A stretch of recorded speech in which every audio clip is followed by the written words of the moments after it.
The day Marcus Bennett moved his mistress into the master bedroom, he knelt in front of his three children, looked them each in the eye, and said, "Your mother abandoned you." His 7-month pregnant wife was 200 miles away, holding her dying father's hand. She had no idea her locks had been changed. She had no idea another woman was sleeping in her bed. And she had absolutely no idea that in 72 hours she would become one of the wealthiest women in America. What Marcus did not know, what nobody in that house knew, was that Claire's father was Richard Ashford. The Richard Ashford, $30 billion in real estate, holdings, and trusts.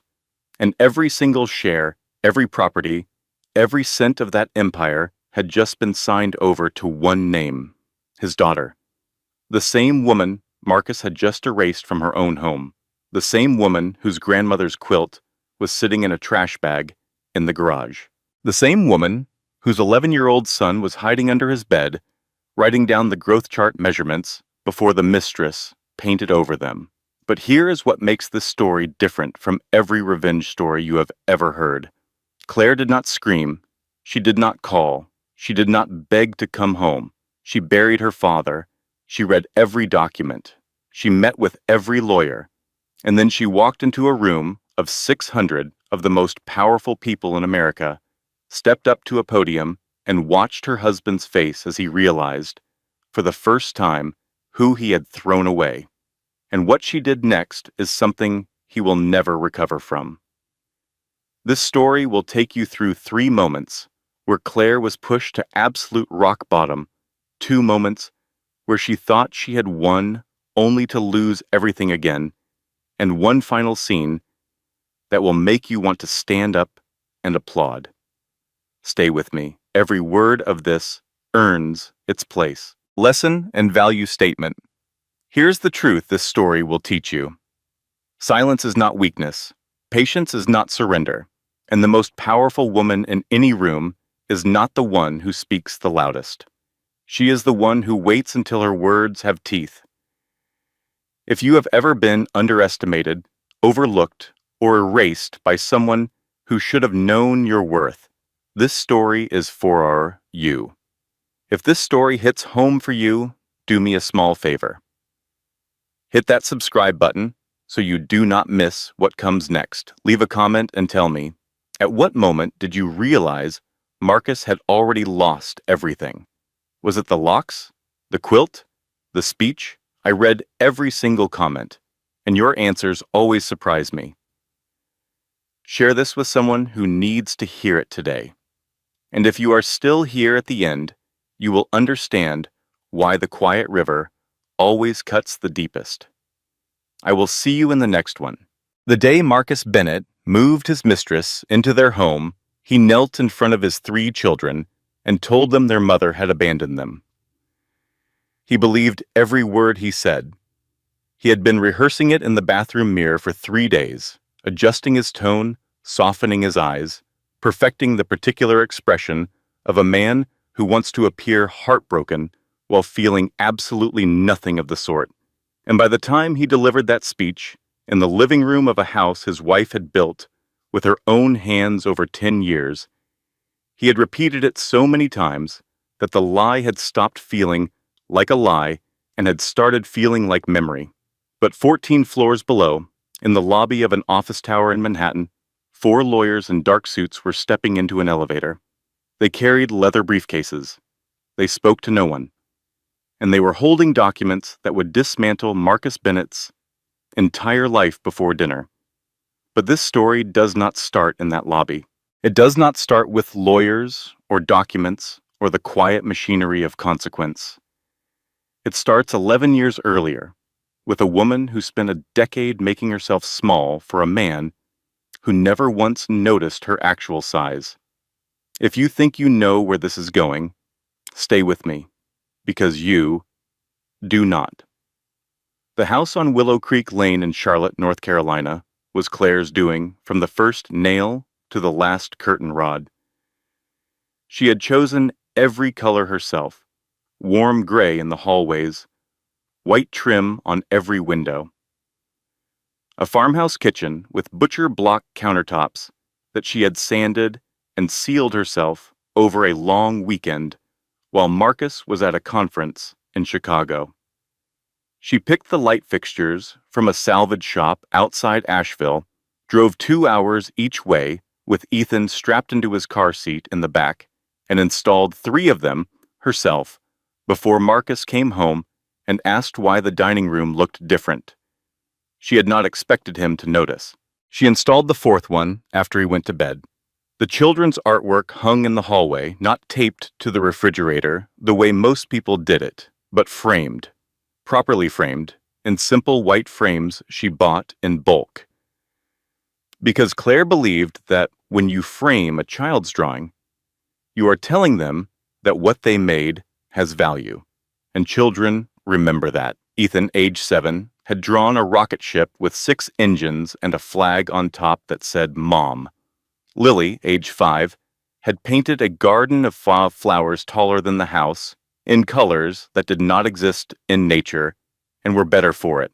Baby Jack, age 2, had produced a purple circle with 2 dots that he insisted was a dog named Truck. Claire had written each child's name on the back of every drawing with a date and a small note about what they had told her the drawing meant. She was that kind of woman, the kind who paid attention to the things other people called small, because she understood that small things were almost never actually small. On the refrigerator, held by a magnet shaped like the state of North Carolina, was a grocery list in her handwriting, organized by aisle. Her reading glasses were folded on the nightstand beside a half-finished novel, still open to page 204, because she had not yet had time to finish it. Her slippers sat at the foot of the bed, perfectly aligned, the way she left them every morning, without thinking, and on the kitchen windowsill, in a small frame that had been there so long it had become invisible to everyone except her, was a quote handwritten on an index card. A woman who can endure small discomfort will survive a large one. Her grandmother had said that to her when she was 9 years old, standing in the kitchen of a lake house in Vermont, learning to make pie crust with cold hands because the butter had to stay cold, and that meant your fingers did too. Claire had written it down that same night in a notebook she kept beside her bed, and she had carried those words forward through every difficult year that followed the way some women carry prayers. The house smelled like her, like vanilla and clean laundry and something warm that visitors could never quite name. It smelled like a home that had been lived in and loved and tended to by hands that actually cared. And none of that, none of the warmth, none of the 10 years of a woman pouring herself into 4 walls and the people inside them, none of it stopped what was about to come through the front door. Here is something worth knowing, and you can write this down if you want. The first sign that something is wrong in a marriage is never the big thing. It is the small thing you explain away. The dinner he is late to, the phone he turns face down on the table, the kiss that used to land on your lips and now lands on your forehead. Pay attention to the small things. They are trying to tell you something your heart is not yet ready to hear. Claire had 3 children. Ethan was 11, tall for his age, with his mother's steady brown eyes and a watchfulness that made adults slightly uncomfortable when they forgot he was in the room. He read books meant for people twice his age. He remembered everything, and he said less than he knew. Claire called him her old soul, and she meant it as the highest compliment she could give, because she had been one herself. Lily was 8, gentle, artistic, emotionally tuned to frequencies that most adults could not hear. She drew birds constantly in a notebook Claire had bought her, titled Lily's Bird Book, on the cover, in Lily's own handwriting. She cried when adults argued, even quietly, even in the next room with the door closed, because Lily could feel tension the way some people feel weather. And baby Jack was 3 years old and operated at a level of joyful destruction that Claire found both exhausting and deeply entertaining. He ate crayons. He once called the mailman Daddy, in front of 4 neighbors, and Claire had to explain to Margaret Henderson, across the street, that no, the mailman was not Jack's father. Jack simply called every adult male Daddy, including the cashier at the grocery store and once memorably, a mannequin at the department store.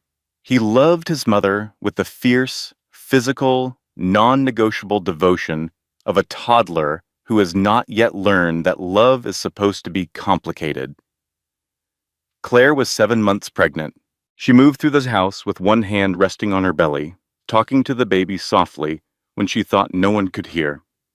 She told the baby about the weather, about what she was cooking for dinner, about how Lily had drawn a cardinal that morning that was actually quite good.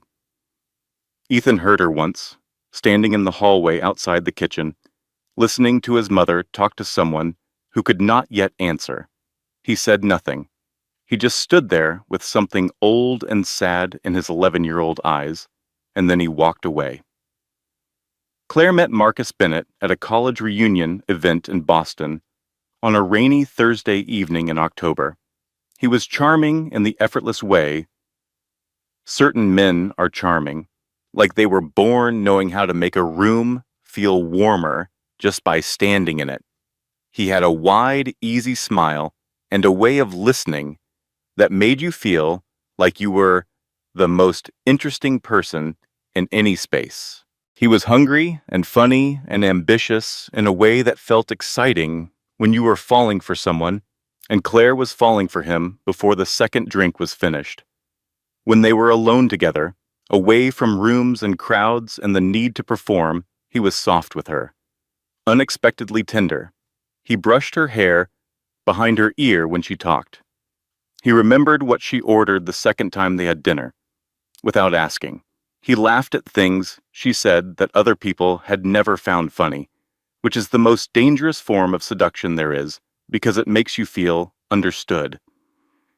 She fell in love with all of it.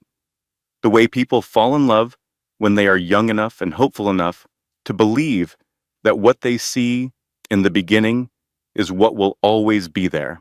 What Marcus did not know, what Claire chose not to tell him, was that her father was Richard Ashford. If you followed American business in the last 30 years, you knew that name. Forbes had once called him the quietest titan in American real estate. He had built his empire slowly, deliberately, deal by deal, and block by block, over 3 decades of discipline and patience and a refusal to cut corners that had cost him opportunities in the short term and made him untouchable in the long one. Richard Ashford was worth more than most people would ever be able to count. But Claire had grown up differently than you might expect. Her mother had died when Claire was 6, and her grandmother Helen had raised her in a lake house in Vermont, not in the Greenwich estate with its gates and security detail. In a 4-bedroom house on a quiet lake where the nearest neighbor was a retired schoolteacher named Dorothy who brought pie on Sundays and called Claire Chickadee. Helen Ashford believed that wealth without character was a curse that looked like a blessing until it was too late. She told Claire once, standing at the kitchen counter kneading bread dough with strong, weathered hands, "Money you did not earn will either make you lazy or make you a target. Earn your own first. Then you will know the difference between people who love you and people who love your last name." Claire had taken that sentence and placed it somewhere deep inside herself, in the same place where she kept her grandmother's pie crust recipe and the memory of how the lake looked at sunrise in October, and she had not removed it since. She told Marcus her father was in real estate. She introduced Richard at a quiet lunch before the wedding. Richard Ashford sat across from Marcus Bennett for exactly 1 hour, drank 1 cup of coffee, asked 4 questions, and said almost nothing else. He flew back to Greenwich that evening.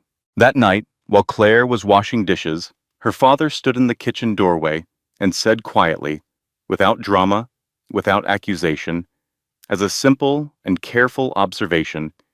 He loves how you make him feel. Make sure he also loves who you are when you are not making him feel anything at all. Claire nodded because she thought she understood. She would spend the next 11 years learning that her father had seen something in that 1 hour that she had not yet been able to see in years. Their early years were good, full and warm and sweet in the way early years are, when everything still feels like possibility, and you are building something together, and the future is a place you are walking toward side by side. Claire grew a small consulting practice from nothing. Client by careful client. She raised Kofi, then Lily, then Jack. She made their house into a home. She was happy. Or she was happy, and Marcus was comfortable, and she did not yet know those were different things. The shift started in year 7. Marcus got promoted, started working later. Normal. Year 8, he began criticizing small things, the way she dressed. You used to try harder, the way she parented. You are too soft on Ethan. Year 9, he stopped reaching for her at night. She reached for him instead, and he said he was tired, always tired. The kind of tired that had nothing to do with sleep, and everything to do with where his attention had gone. Year 10, Claire found out she was pregnant with their 4th child. She told Marcus over dinner, nervous and hopeful in a way she had not felt since their first year together. His reaction was a pause. Then, okay. Not happy, not angry, just nothing. The particular nothing of a man who has already begun building his exit in his head and does not yet realize that everyone around him can see the scaffolding. Vanessa Cole arrived at Marcus's firm 14 months before the Sunday that changed everything. She was 31 years old, a junior partner, precise and polished and surgically skilled at one particular thing, which was identifying men who had remarkable women at home and had begun to take them for granted. She did not seduce Marcus. That is not how women like Vanessa operate. She listened. She asked him questions about himself that Claire had stopped asking years ago, not because Claire did not care, but because Claire already knew the answers. Vanessa made the old answers feel new. She said things like, "Your wife is lucky. I hope she knows that." And, "You seem like the kind of man who gives more than he gets." And eventually, the one that landed hardest, "I just think you deserve someone who matches your energy." And Marcus, who had a remarkable woman at home making his children's lunches and building his life and growing his 4th child inside her body, heard those words and believed them, because the most dangerous lie is the one that tells you exactly what you want to hear. And then there was Diane, Marcus's mother. She had been waiting a decade for this window, and she poured herself through it like water through a crack in a dam. Diane had never accepted Claire, not from the beginning, not because Claire had done anything wrong, but because Claire was not the woman Diane had imagined for her son. Claire was too independent, too quiet in a way that suggested depth rather than submission, too comfortable with her own judgment. Diane needed a daughter-in-law she could shape. Claire had arrived already shaped by people far wiser than Diane, and she had remained that way, gracefully and without apology, and Diane had never forgiven her for it. She fed Marcus small complaints over Sunday dinners and late-night phone calls. That Claire seemed distant. That Claire was secretive about money. That Claire's real loyalty was to her own world rather than to this family. She said it softly. She said it consistently. She said it the way you plant something in soil and simply add water and wait. The night that broke something inside Claire was a Wednesday in March. She was standing at the kitchen sink finishing the dishes, 7 months pregnant. Her feet were swollen. Her back ached in the specific, constant way that only pregnant women understand.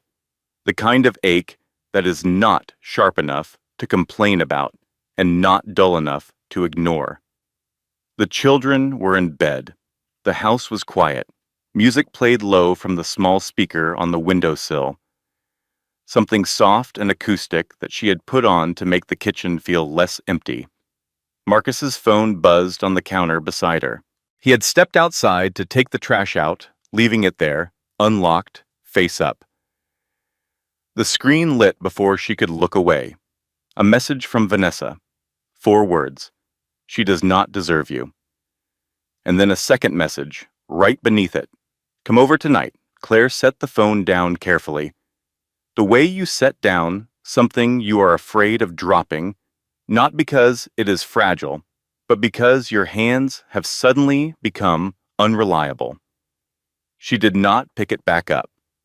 She did not follow Marcus outside.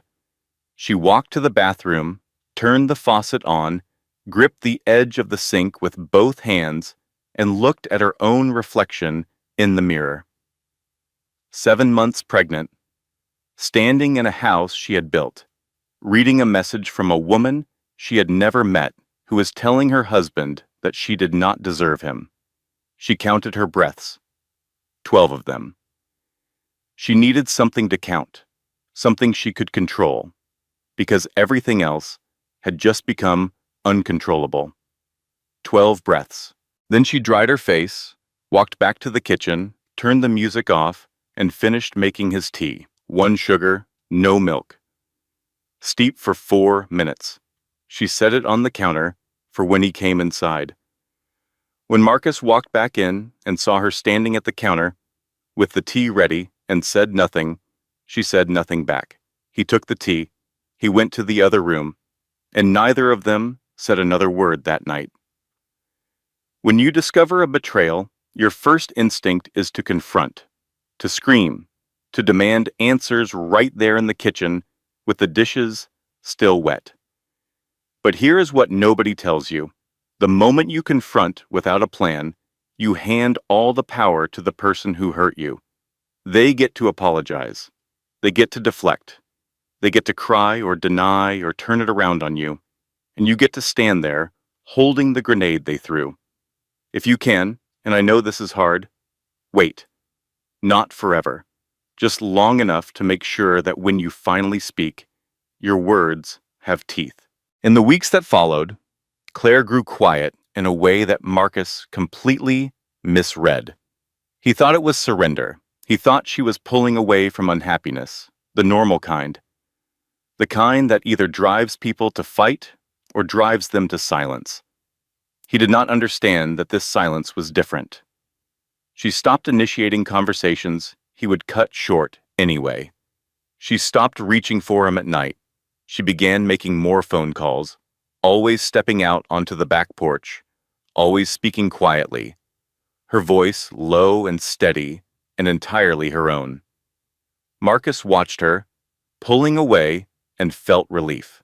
That quiet, uncomplicated, immediate relief told Claire everything she had been afraid to know.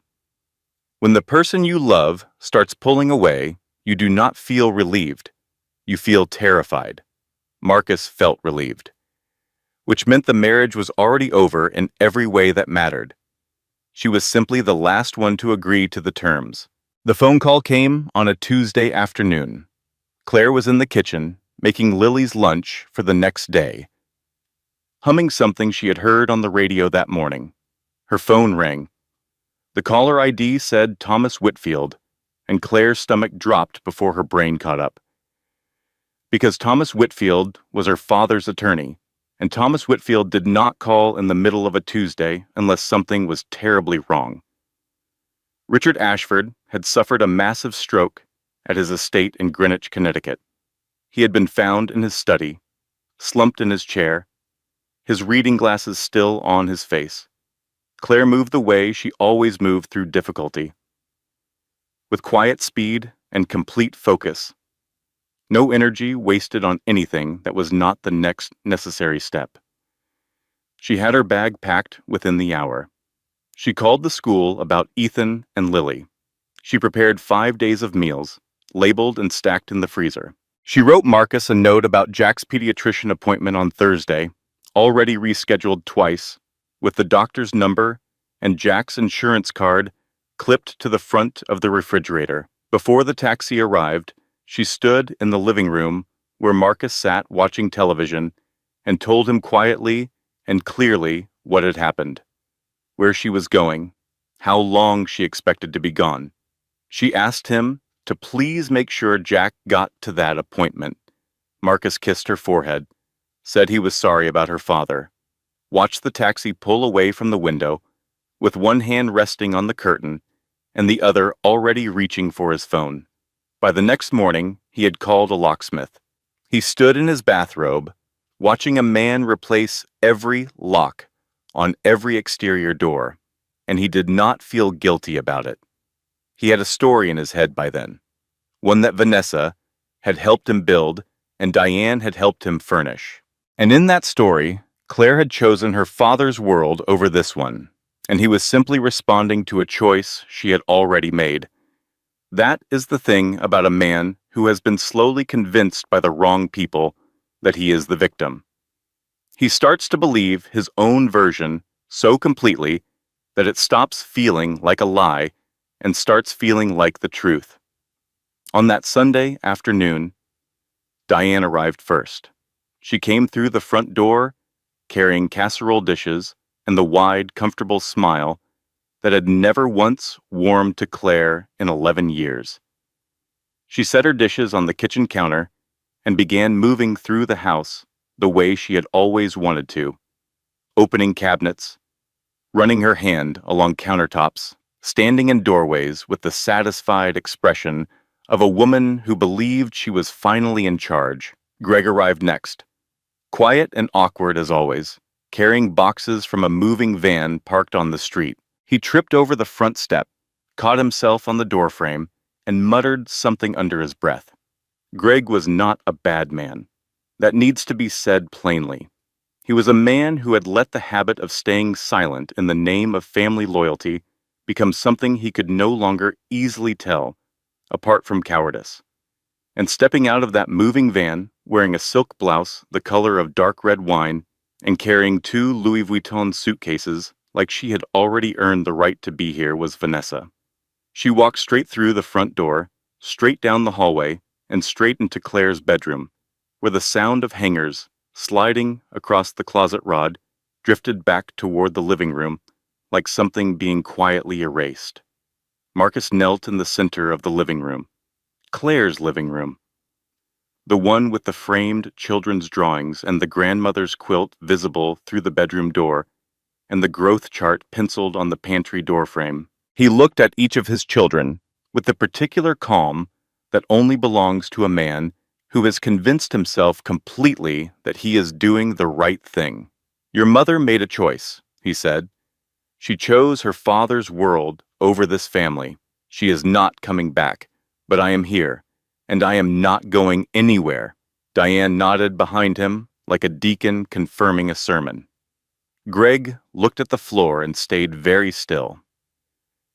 Baby Jack sat on Lily's hip, because Lily had picked him up when the air in the room got heavy, the way she always did, as if she could shield him from things she herself did not yet understand. And Ethan, 11 years old, standing at the bottom of the stairs. He stared at his father for a long time. He did not cry. He did not speak.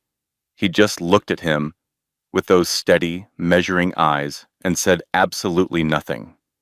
Then he turned and walked upstairs and closed his bedroom door with the quiet, deliberate finality of a boy who had just learned something about his father that he would never unlearn. In Greenwich, Connecticut, in a private hospital room that smelled like antiseptic and the fresh flowers the nurses replaced every morning, Claire held her father's hand. Richard Ashford's breathing was shallow and uneven. His face was still in a way she had never seen on a man who had spent his whole life in motion, in boardrooms, on construction sites, walking the floors of buildings he had imagined before they existed. On the bedside table sat a sealed envelope. Claire's name, on the front, in her father's careful handwriting, the same handwriting that had signed every birthday card, every note slipped under her dormitory door in college, every letter she had kept in a wooden box in her closet for 20 years. She did not open it the first day. She talked to him instead. She told him about Ethan's science project, a model of the solar system made from painted styrofoam balls and wire hangers that had taken over the dining room table for 2 weeks. She told him about Lily's birds, how Lily had started drawing cardinals because she had seen one outside her window every morning and decided it was visiting specifically for her. She told him about Jack, about the mailman incident, and she thought she saw something flicker across her father's face that might have been amusement. She told him about the baby, how the baby kicked at 2 in the morning every night, like clockwork, like the baby had already decided to be punctual. She told him she was thinking of naming her Emma, after Grandma Helen's middle name. She told him small, warm, ordinary things, because she believed some part of him could still hear her, and because she was not yet ready for what was inside that envelope. Richard Ashford died on the 4th morning, peacefully in the soft gray light before sunrise, with his daughter's hand around his wrist and the sound of birds somewhere outside the window. Claire sat with him for a long time after he was gone. She did not cry yet. The crying would come later, alone, in a room with the lights off, the kind of crying that comes from somewhere so deep it does not make sound at first. Then she opened the envelope. Inside were 3 things: a letter in her father's handwriting, a set of legal documents, and a smaller sealed envelope with Ethan's name on it, with a note that said, "When he is ready." The legal documents confirmed what Thomas Whitfield would explain in detail over the following days. Every share, every subsidiary, every holding company, every property, every trust, the entire architecture of the Ashford Empire, valued by international auditors at $30.2 billion, had been transferred into one name: Claire Ashford, his daughter, his only child, the woman who had never once asked him for anything more than his time and his presence, and the lessons he carried in his hands and his voice. Claire read the documents twice. Then she set them down on the bedside table and walked to the window and stood there looking at the sky above Greenwich, where the morning was coming in, pale and gold and indifferent to everything that had just changed. She did not fly home, not yet, because she had a father to bury, and because she was building something in the silence that no one on the other end of this story could see coming. Claire spent 2 weeks in Connecticut. She buried her father with the full ceremony. A man like Richard Ashford had earned 3 days of memorial, of people whose lives he had touched, arriving from around the country to say things about him that made Claire understand dimensions of her father she had never seen. She bets with every board member. She read every document in his study, sitting in his chair, at his desk, surrounded by his books and photographs. She asked every question twice when she needed to. She did not rush. She did not perform.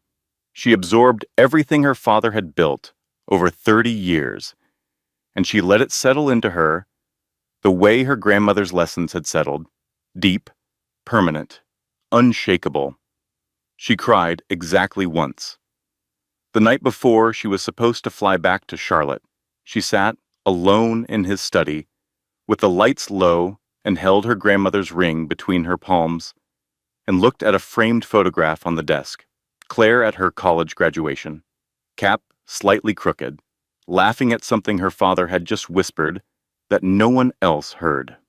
Richard looking at her with the expression of a man looking at the thing he is most proud of in the world, not proud in the way that wants credit, proud in the deep, private way that simply cannot help itself. She held that photograph for a long time. Then she set it down, stood up, straightened her dress, and became, fully and without reservation, her father's daughter. But the reckoning did not come next, because before Claire Ashford would get her moment, she had to survive three things that would have broken anyone who was not built the way she was built.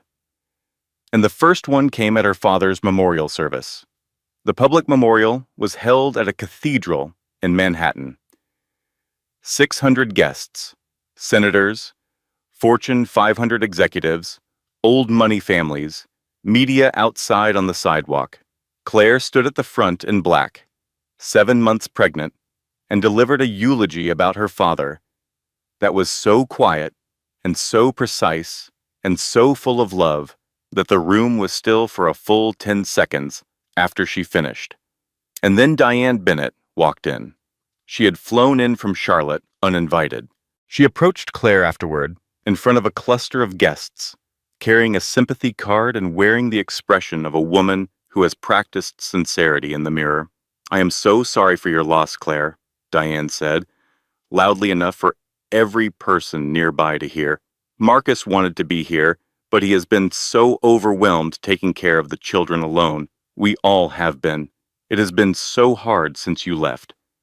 The words landed exactly where Diane intended them to land, publicly, in front of people who did not know the full story, framing Claire as the absent mother, at her own father's memorial.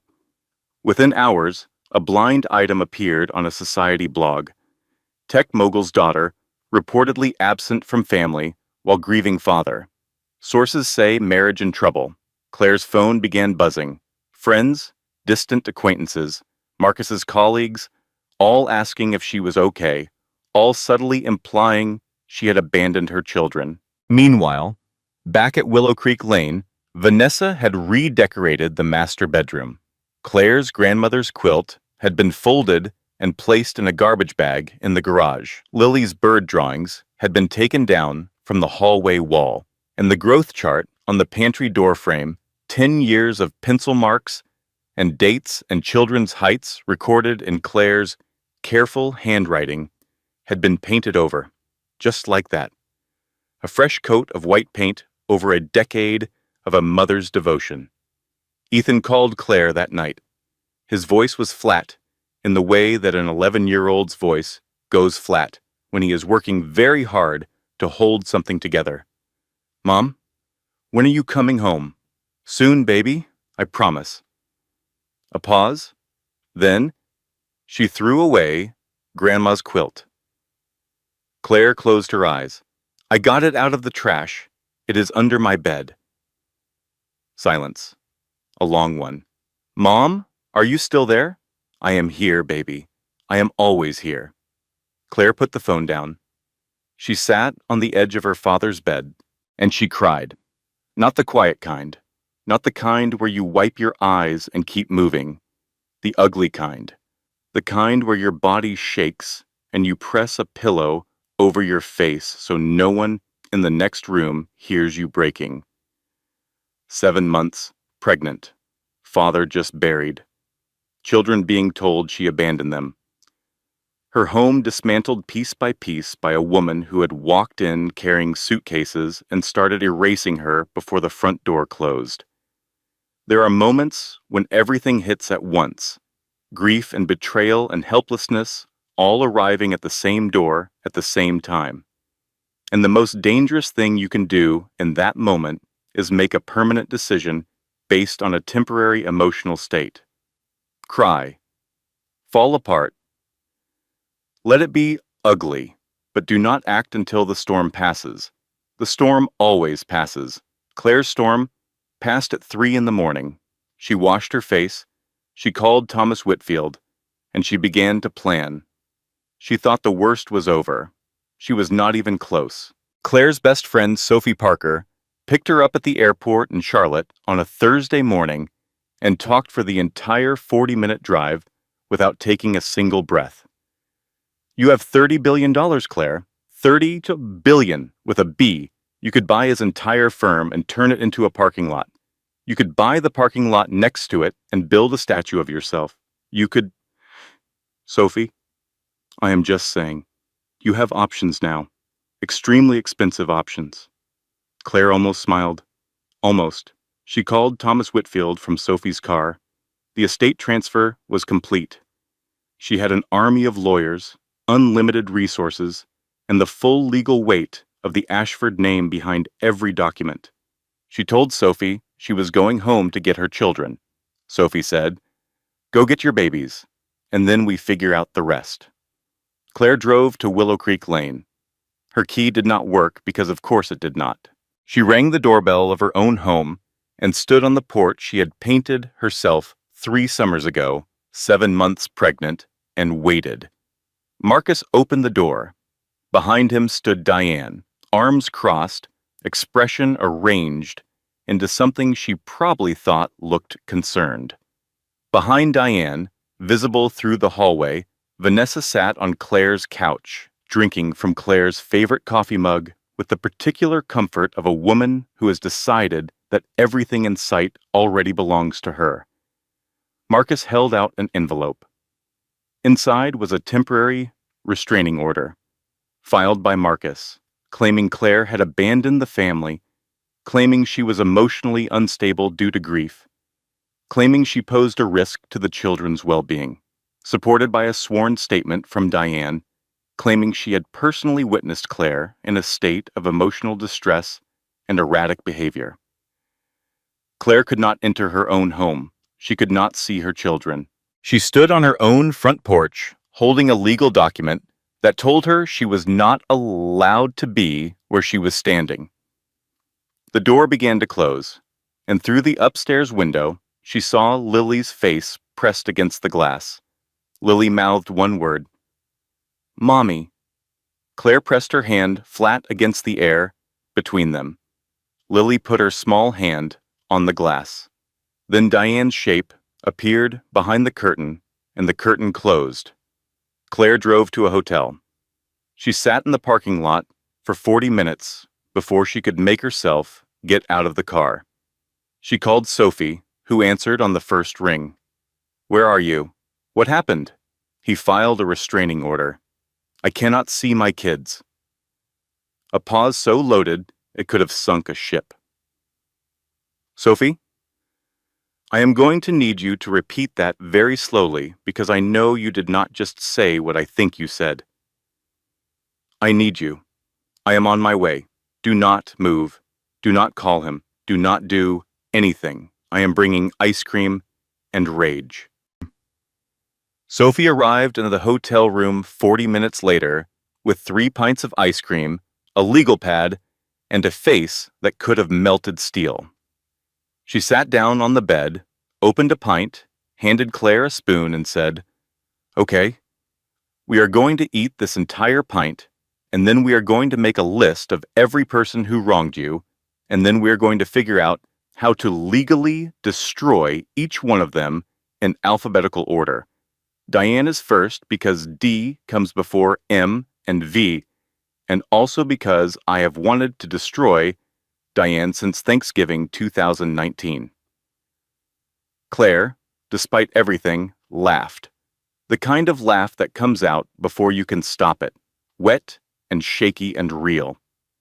Thomas Whitfield's team filed an emergency motion, but the family court system moved slowly, and the hearing was set for 2 weeks out. 2 weeks, 14 days without seeing her children. Ethan called from a phone at school during lunch.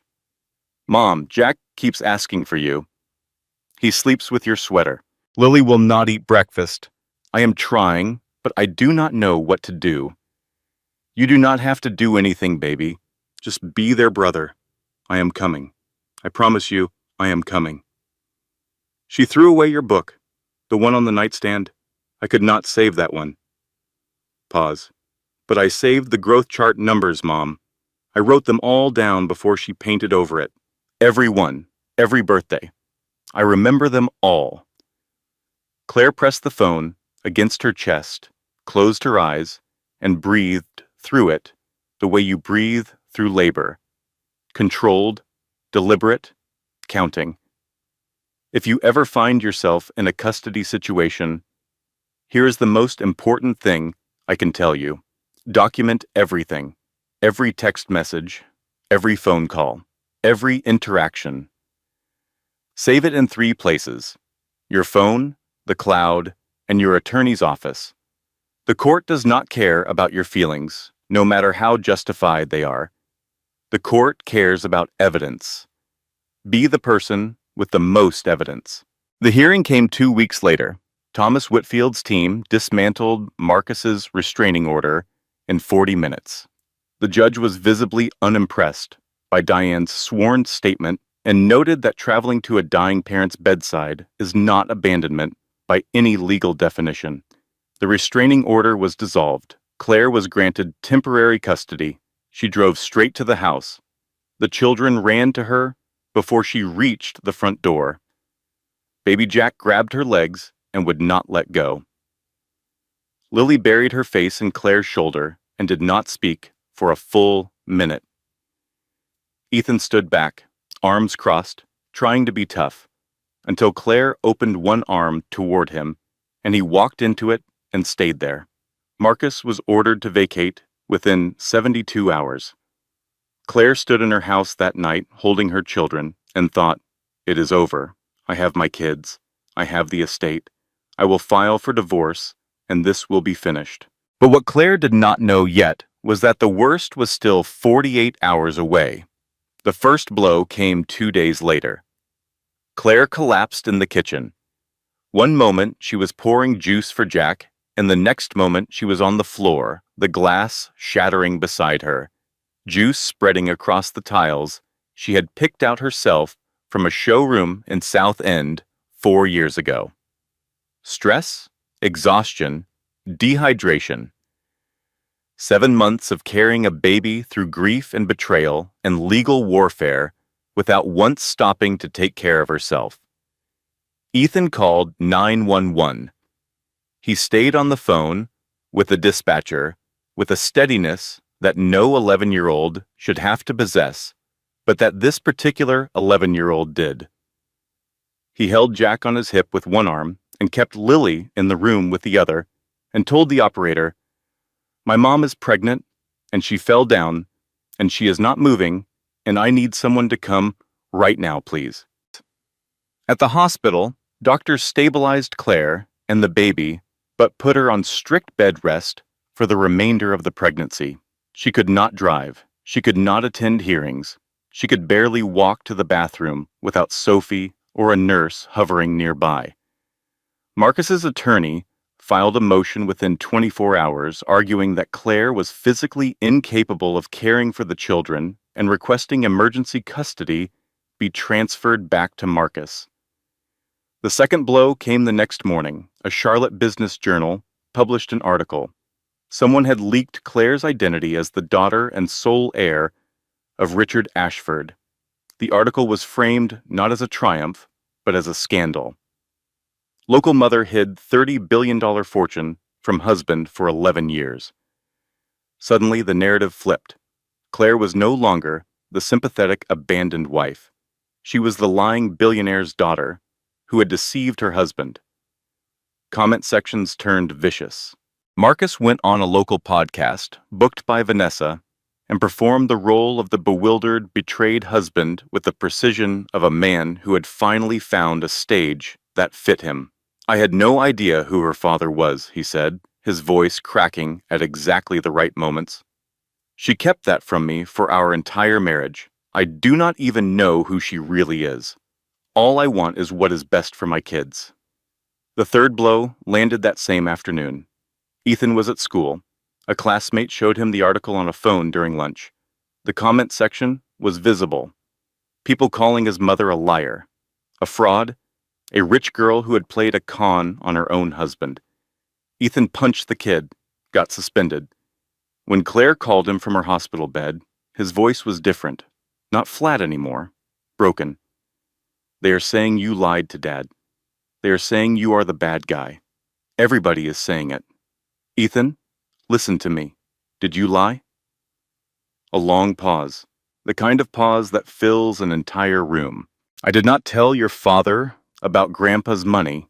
That is true, but I did not lie about who I am. I am the same person who packed your lunch every morning and read to you every night, and then why does everybody think you are the bad guy?" Claire had no answer that an 11-year-old could hold on to. She lay in that hospital bed after the call, staring at the ceiling, one hand on her belly, where the baby was kicking, and for the first time in her life, she thought the words she had never allowed herself to think before. "Maybe I cannot win this. This is the moment, the real bottom, not the restraining order, not the locked door, not the funeral ambush. This, lying in a hospital bed, unable to hold her children, watching the world decide she is the villain, hearing her firstborn son ask if she is a liar. This is where most people break." Claire Ashford did not break, but she came close enough to feel the edge beneath her feet.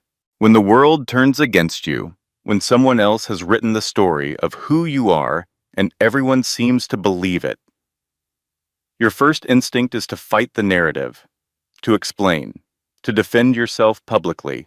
Do not yet.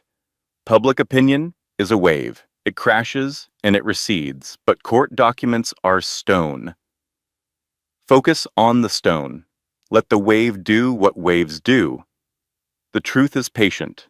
It will wait for you. Claire could not move, so she planned. From her hospital bed, and then from the guest bedroom at Sophie's house, where she spent the final weeks of her pregnancy, she directed Thomas Whitfield and his legal team with the quiet precision of a woman who had learned from her grandmother that the most important work is the work nobody sees you doing.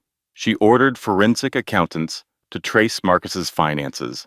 They discovered he had been siphoning money from their joint account for 11 months, paying for Vanessa's car lease, her apartment deposit, weekend trips, dinners, and a piece of jewelry that Claire found the receipt for and said nothing about, because by then she was no longer collecting evidence for a confrontation. She was collecting evidence for a court. A private investigator documented Vanessa living in the house on Willow Creek Lane, sleeping in Claire's bed, driving Claire's car, wearing a necklace that had belonged to Claire's grandmother and that Vanessa had found in a jewelry box, on the dresser, and put on like it was costume jewelry at a department store. Digital forensics recovered deleted text messages between Marcus and Vanessa going back 14 months, including one from Marcus sent the day Claire left for her father's bedside. 4 words that told the entire story. She is gone. It is time. Sophie visited every day and made it her personal mission to make Claire laugh at least once. Sophie, reading through financial records on Claire's laptop. He spent $4,200 on a weekend trip to Hilton Head with Vanessa. $4,200. Claire, I have seen this woman's social media. She is not a $4,000 weekend. She is a Tuesday afternoon Groupon at absolute best. Sophie, please. I am just saying, if you are going to detonate your marriage, at least have standards. This is insulting on every level, including the financial one. Claire, despite everything, laughed. But the evidence that changed everything, the detail that transformed Claire's grief into something harder and sharper and absolutely final, came from the court-appointed family therapist. In her notes, the therapist documented that Jack, age 3, had begun calling Vanessa Mama. Not accidentally, not as a confused mistake. Marcus had been encouraging it, actively, deliberately, teaching his 3-year-old son to replace his mother while his mother was carrying his sister and fighting to get back to him. There is a particular kind of anger that lives below grief, below hurt, below even betrayal. It is the anger of a mother who discovers that someone has tried to erase her from her own children's memory. And it is the last kind of anger you will ever need, because once it arrives, it does not leave until the work is done. Claire delivered a healthy baby girl 3 weeks later. She named her Emma, after her grandmother Helen's middle name, in a hospital room with Duffy holding one hand and a photograph of her father propped on the bedside table. She recovered, she rested, and 8 weeks after Emma was born, she was ready. The Ashford Foundation's annual gala was scheduled at the Plaza Hotel in Manhattan. For the first time, it would be hosted by its new chairwoman, Claire Ashford. The guest list included 600 of the most powerful people in American business, philanthropy, and media. Claire personally ensured that an invitation went to Marcus's firm without her name attached. The gala materials referenced the Ashford Foundation, a name Marcus had seen on paperwork for years without ever once looking it up.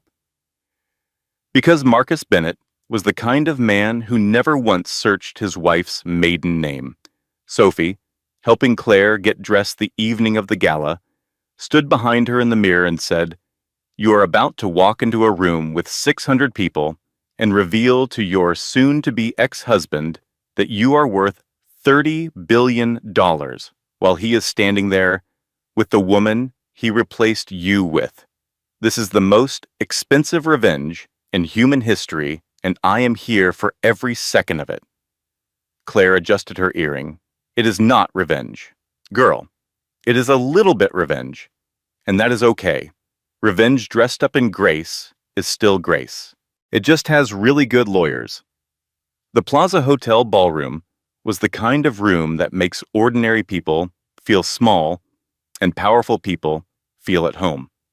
Crystal chandeliers cast warm golden light across tables set with white linen and arrangements of peonies and hydrangeas. A string quartet played near the entrance. Champagne circulated on silver trays, carried by waitstaff who moved through the crowd like water through stones. Present and silent and perfectly timed. Marcus arrived with Vanessa on his arm. He was confident, comfortable, wearing his best suit and the easy smile of a man who believes he belongs in every room he enters.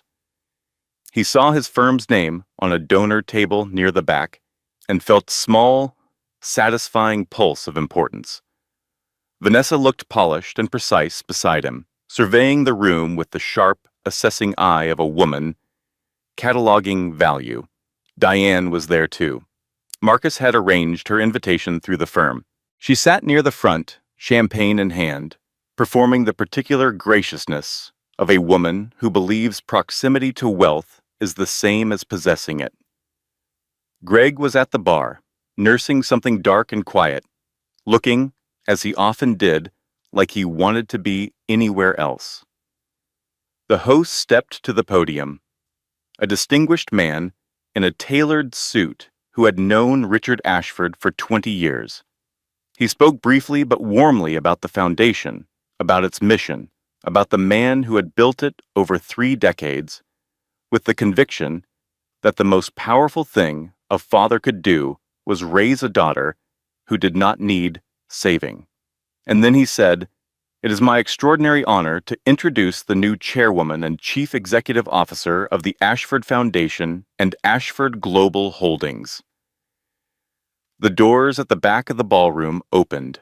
Claire wore ivory silk, custom tailored, not excessive, not performing, just completely and precisely herself, walking forward through a room that had gone absolutely silent before it rose to its feet. The applause came like a wave. It started near the front where people knew the name and understood the significance, and it rolled backward through the room, growing, until 600 people were standing.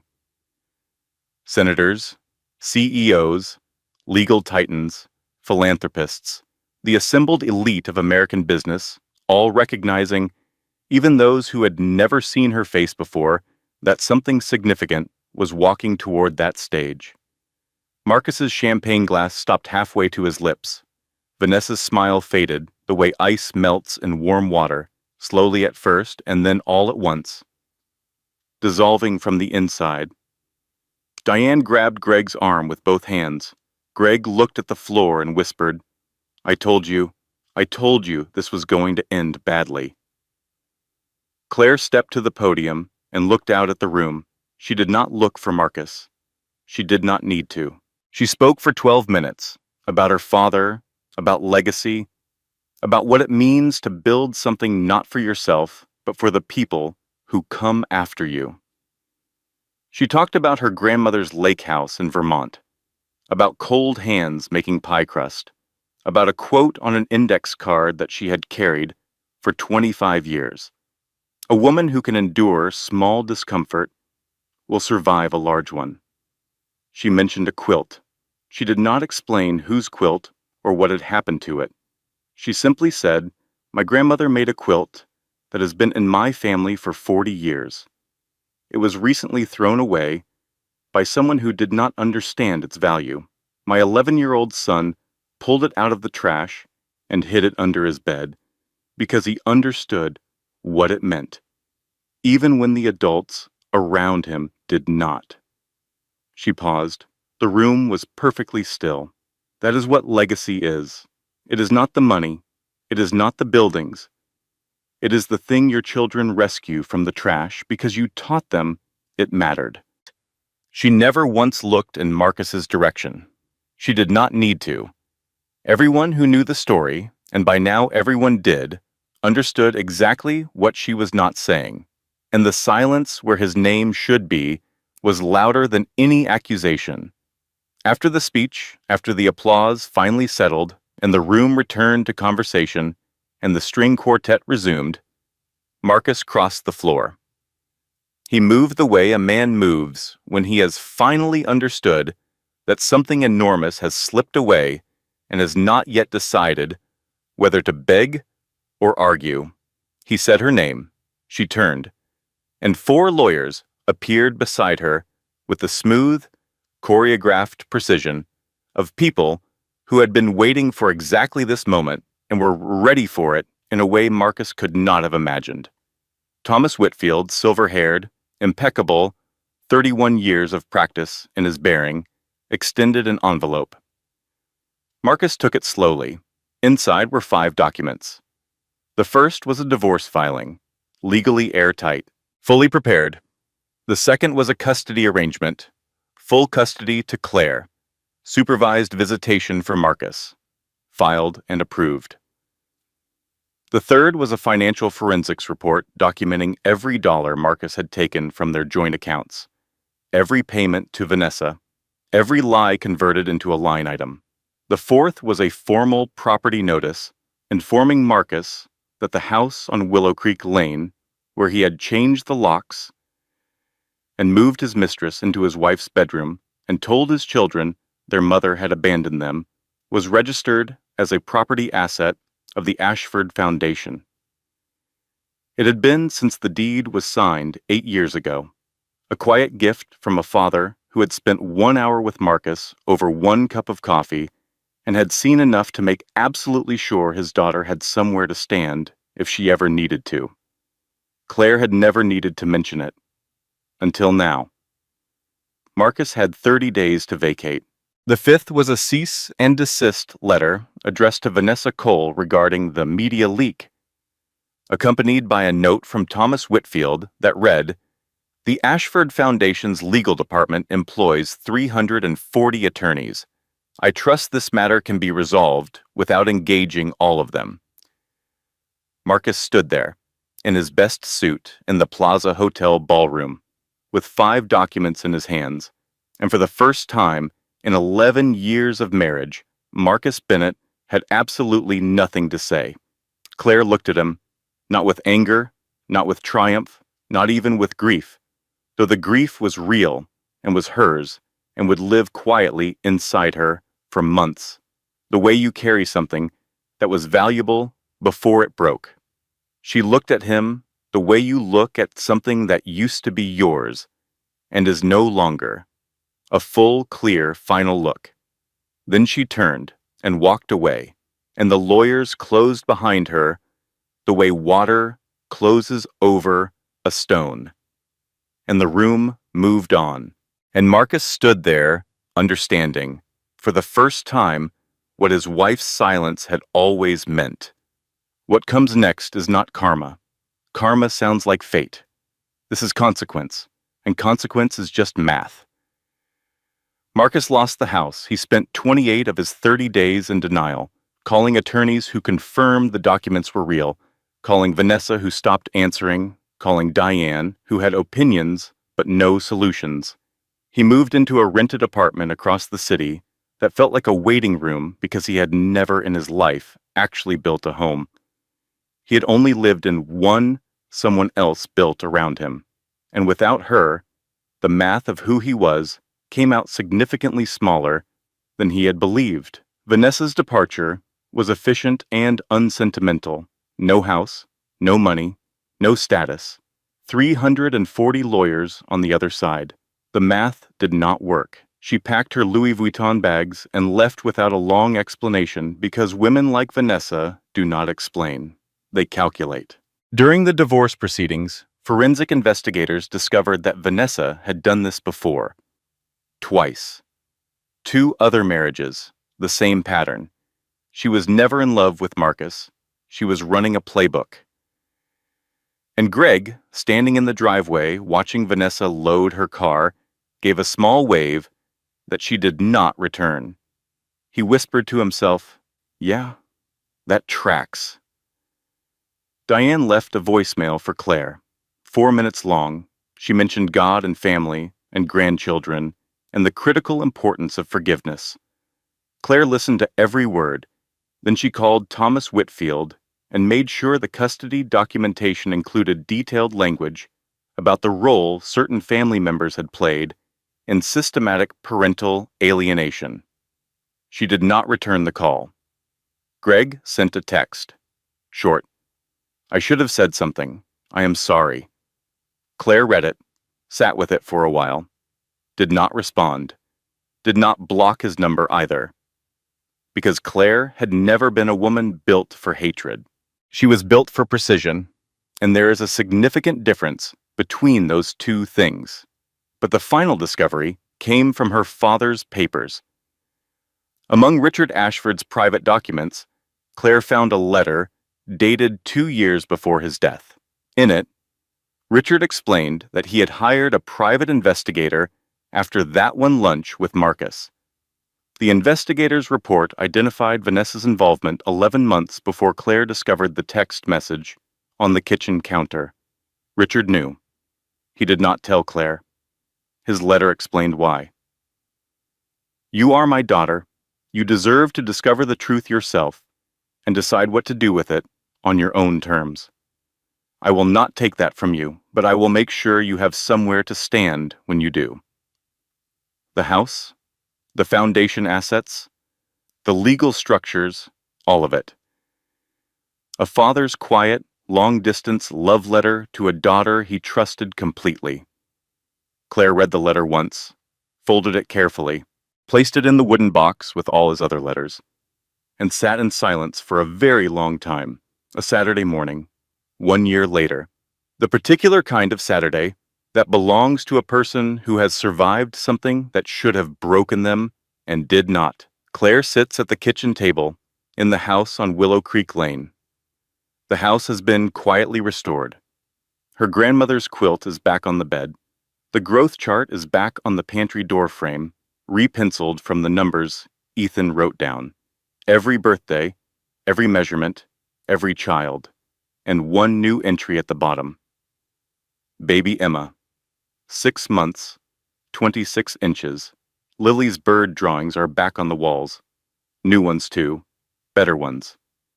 She has been taking art lessons. Claire finishes a video call with her board. Calm, decisive, precise. The quiet authority of a woman who has earned every inch of the chair she sits in. She closes the laptop, leans back, and lets out a long, slow breath.